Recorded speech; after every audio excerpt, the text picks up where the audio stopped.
Love, amo. En mi patrona, la chica dorada, yo adoro. I love. Paulina Rubio is she's one of those artists that I just recently like really like got into.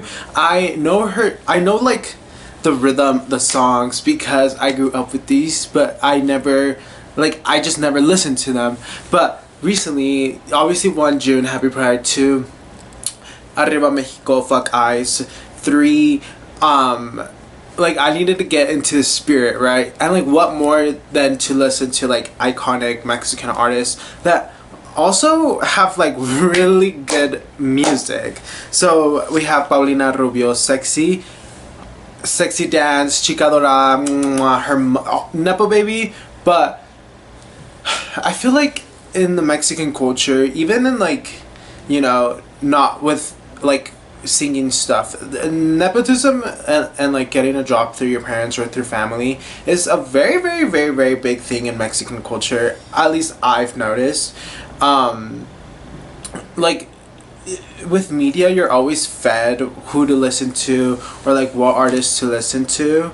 But I feel like especially in the early 2000s, we were fed on the radio, in TV, like these are the artists that you're going to listen to. So Paulina Rubio was one of them. She was in she was like in a band with another girl, Alejandra Guzman, which is la chica dark, la chica emo. I love her, like eternamente. Okay, that's like la amo. But she made Hey Güera, which was a song towards Paulina Rubio because they were both like in an entanglement.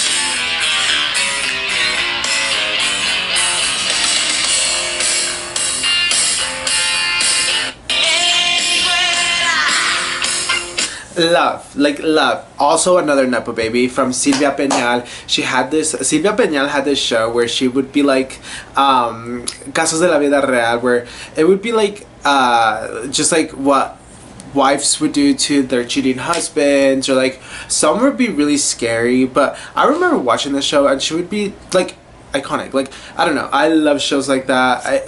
La Familia Peluche, I love that show. But growing up with like very religious, strict parents that limit like how much content or like how much you're allowed to consume from like the outside world, because they try to raise us in like this religious like bubble where you got fed what you like, what they wanted you to know about the world. Like, we weren't very into pop culture, like we weren't really into, like, it was just a very religious thing. Like, I don't know how to explain this. Like, the way my parents raised me as well was without like social media, so a lot of the pop culture moments were like either what I saw on like my friend's phone or like on YouTube or like whatever it was, but I never got into the lore of things. So I love history. Like, history, I feel like it encompasses everything in general. Like, it can be from what this person did, from that person, if they're, like you just learn so much. Also, you learn so much about like what is going on around the world as well during that. Like, it's just amazing. So they get into a fight over a boy at the awards, and it's just a very silly like thing. But the guy basically like produced the music for both of these girls, and so he benefited off of both of their feud. Obviously men are going to benefit off of these like Latinas, like Mexicans. Well, okay, so Paulina Rubio moved to Europe, and so she was kind of, I've heard a lot of Paulina Rubio bashings because she was very like, just not with her Mexican roots. But to be honest, I feel like Mexico, it's one of those places where there are regions where you do get like just lighter Mexicans, and they could either be white passing or they're more Spanish passing. Sorry. So they get like grouped into this section where you're más europea, because Mexican is basically European and like Mayan or Aztec, and like, you know, which crazy as hell, crazy as hell, crazy as hell, crazy as hell. You need to read Mexican philosophy, Flower in the Ruins. I think, mwah, it like it explains it so beautifully. But basically, Paulina Rubio was one of those that like moved to Europe and just kind of got like washed. But when the bangers are there, the bangers are mwah. Paulina Rubio, chica dorada. Also, she like stands for like a lot of gay rights. Like I feel like a lot of like baddie Latina artists now, like Mexican Latina artists, their audience is like gay people. So they're always like with the gays. But there is this one lady, her name is Yuri, and she like basically she's not with her music is targeted towards like gay people, right? Like gay people are the ones streaming your music. But she said that she doesn't agree with gay marriage, which, okay, me growing up with like very strict me like bringing this shit up like every 5 seconds, like, girl, get over it, like, it's fine. Anyways, sorry.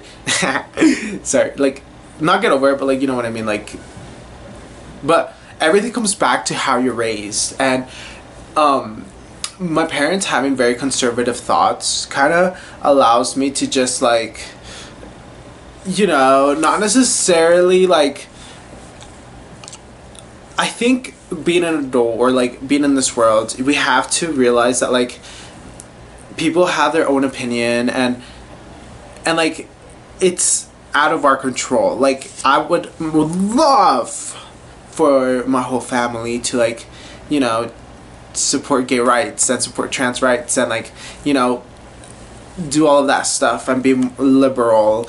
But no, like these are just people's like head, like this is their brain. Like it's this like understanding and this like surrendering that we have to really really really practice, especially during this like political time, with like just everything going on with ICE, everything going on with, you know, gay rights and trans people's lives. We really have to like not waste our energy and being so like, you know, dived in the people who don't agree and the people who don't necessarily think like us, and see how like these people will not change their mind for anything. Like my parents, they have a gay son and they still don't think gay people should be married. Like these people will not change their mind even if their own kid is gay. Like this is the, you know, like we have to focus on our community and we have to focus on the people who actually do care for us and support us, and we have to fuel this. I feel like we have to fuel that company and build that community stronger than waste all of this, our beautiful, you know, career energy on trying to like make these people change and being like da, da, da, like constantly preaching and like constantly, no, don't say this, or like, you know, like I'm not one to shy away from a learning moment, because I love to be taught. I love learning something just as much as I love, you know, I want my next breath. But some people don't care. Some people do not care. Some people do not care. Like some people just don't care about you. Like really straight people, they don't give a fuck if it does not bother them, if it doesn't affect them. I literally have like, I don't want to say people because I feel like we could connect the dots, and like I feel okay.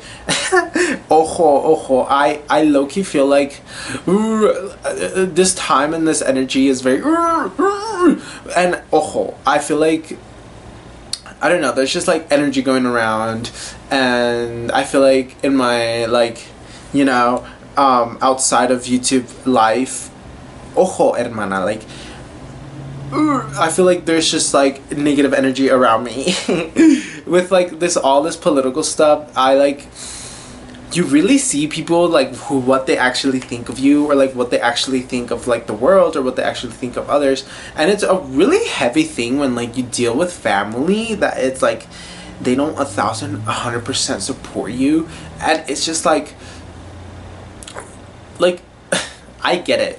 I totally get it. This is your life. This is what you were brought up with. This is what you were, taught with when you were babies. Like, this is what I was taught as well. But when your own brother, like when your own, like, like when your own son, when your own, like, nephew, when your own, like, grandson, like, when it's your own people, like, literally, like, conspiring against you, but, like, with the Bible, it's fucking crazy. And it's something so baffling, and something that's, like, so bizarre to me. So when I hear kids that grow up with parents or that weren't religious, like, I have two friends that didn't grow up religious, that, like, they grew up with no religion, and I was like, that's bliss, like, that's so beautiful. Like, and I think it's because I grew up, like it's just a different experience for people, and I feel like different experiences is very nice, and I love hearing about different experiences,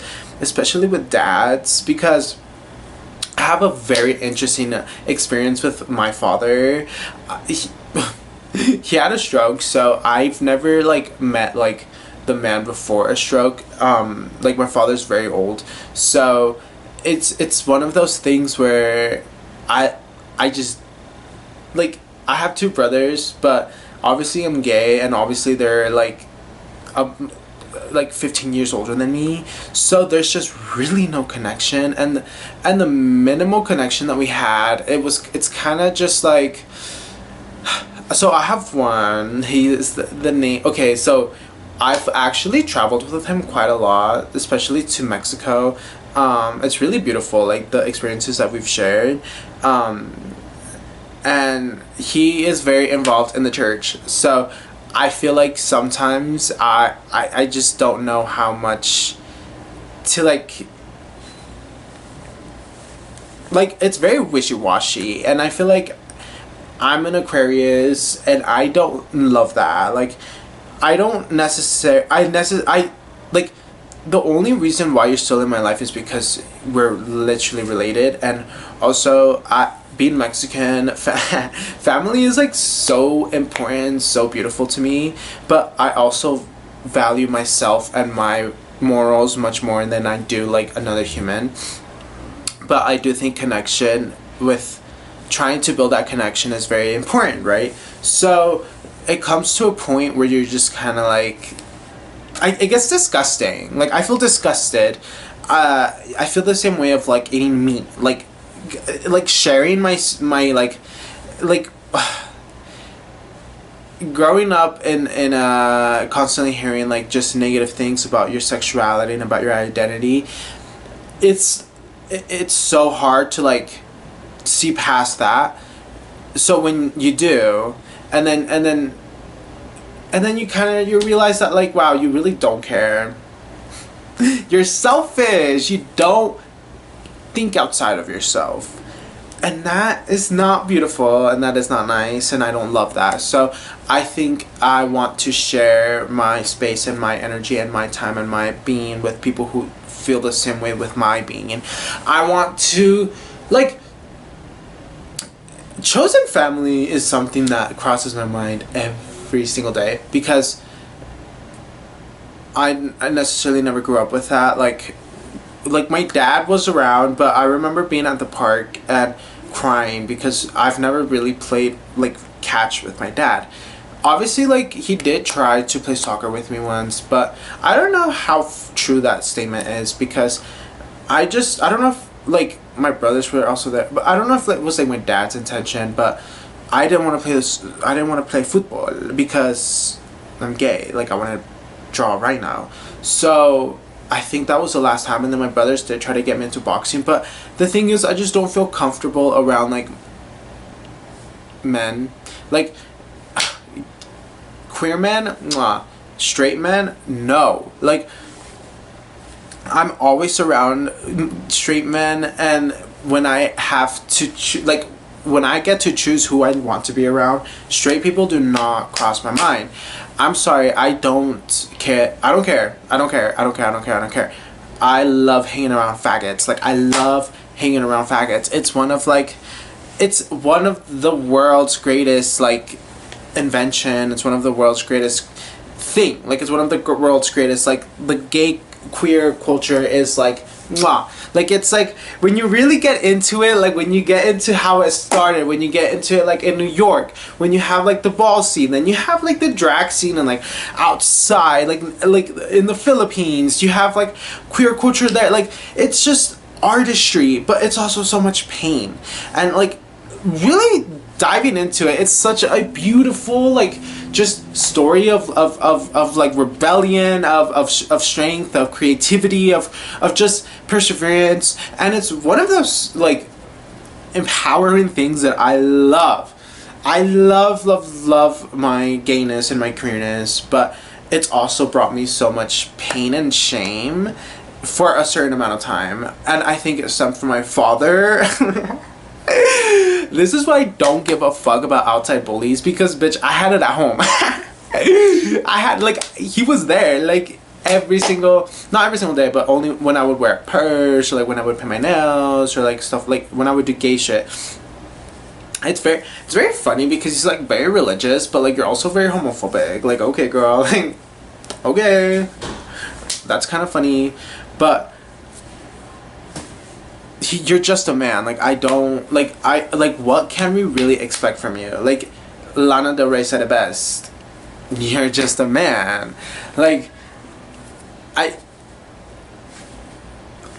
are we in shock? Like, are we shocked? I'm not. So whenever I see these like really good men, some of my sisters do have really good husbands, and I'm very grateful for that. But I've noticed this pattern in men that I don't love, and I think I have it in the house as well. Like very personal to me. It's like non-verbalness from men and like detachment from men. No. It drives me crazy. Like, learn how to talk, please. My camera's dead. Give me 5. As I was saying, the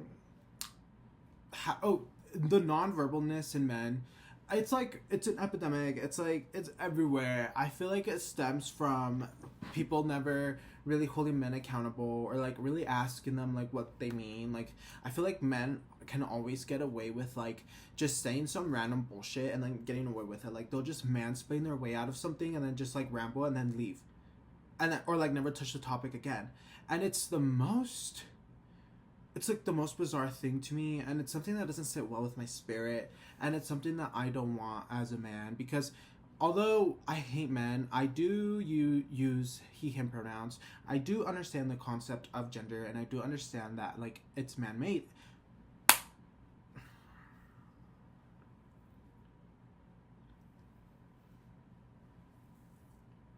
Guys, fuck man. Like, really, like, if you really get down to it, like, straight men, white straight men at that, but straight men in general, they've always really been like, it just, it like really gets me going. Like, it just pisses me off. And then I'm gay. Like, bitch, can I catch it? And then I like them. They're the only thing that can like turn me on. Like I have a boyfriend. Like it's just like, when does it end? When does it end? So I just feel like we need to really get together, and every single person that can have babies, we're going to make them not have any more babies. We need to really control the population. Second, we really need to figure out how to get all of these men into a room, like all of the most powerful men into a room. It's happened before, at least with like North Korea, Russia, and America. I feel like if we get all 3 of them into a room, somehow they're gone. And then I feel like that at that point, we're going to like realize that, okay, Mexico, she's really getting her shit together. So we need to pay attention to Mexico. Canada, fuck France. Because like, they're also like, you guys, okay, also,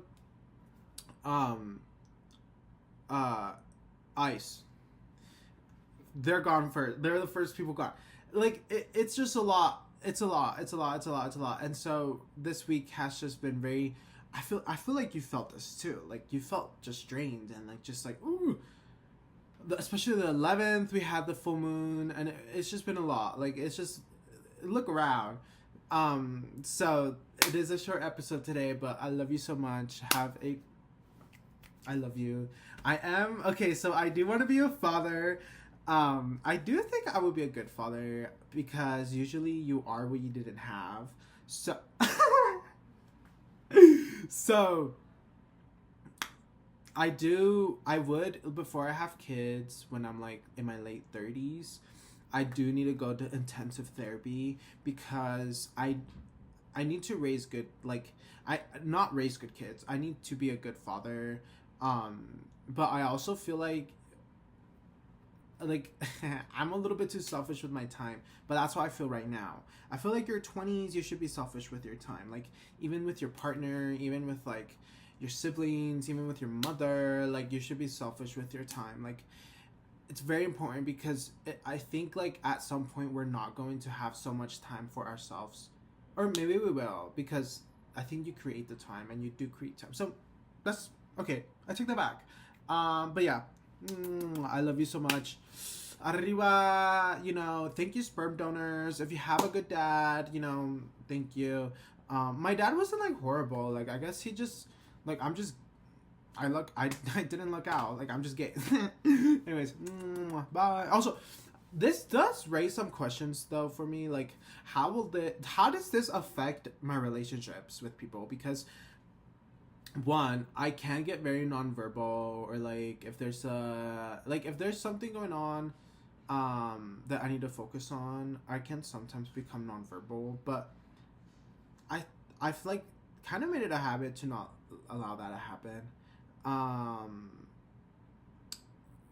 But I do tend to like I either like to the chase or I get tired of being chased. Like whenever when it's too easy, I'm just like ugh. Like it's too easy. Like I like a challenge. Like I love a challenge. Like I like the rush of feelings. If things are too easy, I'm just like where I'm a little bit crazy, and I realize that I might be the problem, and that stems from my father. But I see, there we go. I can blame my dad. But when I get crazy, I really do enjoy the like, if they don't like, I don't know, I'm an Aquarius. Like I love strongly, but when we're both Aquarians and we can both detach like this, but there's still like for me in my spirit and in my heart, I love being like just like the like just the pull, you know what I mean? It brings this like sense of anxiety. It brings this sense of like anxiety and like I'm going to throw up feel that I've like turned into this like creative flow. So I've been drawing. Wait, let me show you what I've been drawing. Hold on 1 second.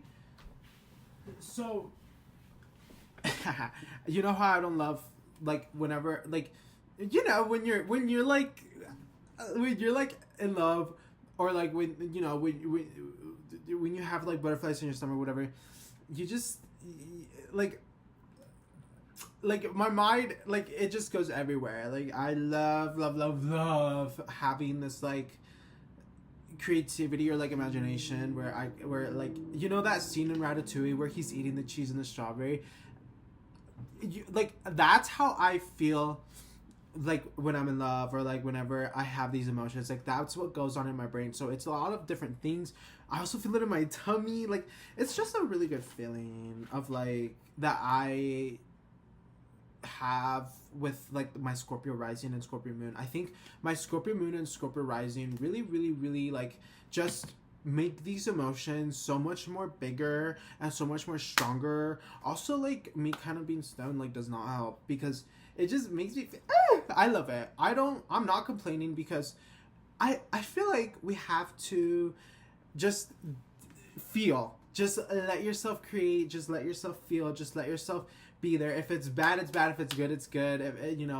Thank you next. Like, but I think in this day and age of where we're so used to everything being very like easy or being very like like you open an app and you can like it's very convenient, like it's very nice, it is very easy, it's very convenient, but I do think it's kind of made us like just rush and like have this sense of urgency, especially like the last thing I want to rush and have this sense of urgency in my early 20s is a relationship. So I think it's very beautiful for you to learn what pace and like what like vibe works for you, because if you have zero time for yourself and if you don't carve out time for yourself, I feel like we would feel like we're wasting time, or like we would feel like we're not, like we're losing a piece of ourselves. Like, I don't know. I feel like growing up with like a detached father has also taught me where like my mom and my father like were never like this. Like my mom does her own thing, my dad does his own thing. So that's kind of also like I feel like that's what I've like sense in what how I do my relationships is like I'm very used to like like I feel like once I get married, it's gonna be those things where like we either have our own like beds or like our own rooms at times, because I love my like I will not open up. I will not like open up or like that's like no, I think I would probably go crazy like I don't like I okay, me right now, no. I'm not saying like it's out of my realm of like reality, but for Manny Rico in like 2025, no. I like it does excite me, but I want to throw up. I like want to get the gun. Like I want to fly out the window. Like that is, oh my god. Like, but I'm also not like a jealous or toxic person, and I think that's because my father isn't. So thank you. See, like, I'm not bashing like my father or like men in general, because I do think that they do have their own sense of purpose, like whatever I don't care. But my dad, like, he is not toxic at all, and it's very beautiful to see actually, and it's very nice because my parents have been together for ever, like 50, since they were both 18, so that's nice. So I guess other than that, like, it is nice that I'm not like jealous or toxic, because, well, I can't, like, I do have those emotions, but I don't let them overcome or like just control what my reality, because one, they're like useless emotions, because it, like, I'll rather use this jealousy or this like the negative emotions and put them into like my creative flow, rather than like expressing them into my reality, because I feel like that's just waste. Like I would rather feel something beautiful and like do something beautiful than bring out like negativity. Like that's gross. But anyways, I love you. Bye. Also, if like you have a bad dad, like I'll be your dad. I'll be your dad. Like, okay, actually no, because I'm low-key a really bad like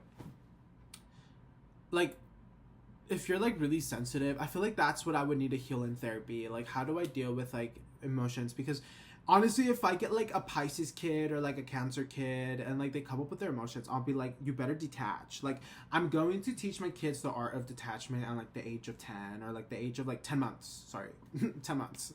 I'll be like, can you stop crying? Can you like look at yourself and like see yourself outside of yourself and see why you're crying? But I also feel like crying is just the way that babies talk, because there's no way for them to know how to talk. So like, I don't mind crying, girl. Put on your noise canceling headphones, get over it. I'm sorry, like, mwah. But I cannot wait to be a father. Like, I don't know why, like, I love it. Like, it sounds like it doesn't sound fun, but like it's something that I see, because I don't know, like, honestly, like, bring back teenage dads. Like, why are there no teenage fathers? That's because men are like, they're really shit. Like men are shit. Like men are shit. Men are shit. Men are shit. Men are shit. Anyways, I love you. Bye. Bye. Bye. Bye. Bye. Bye.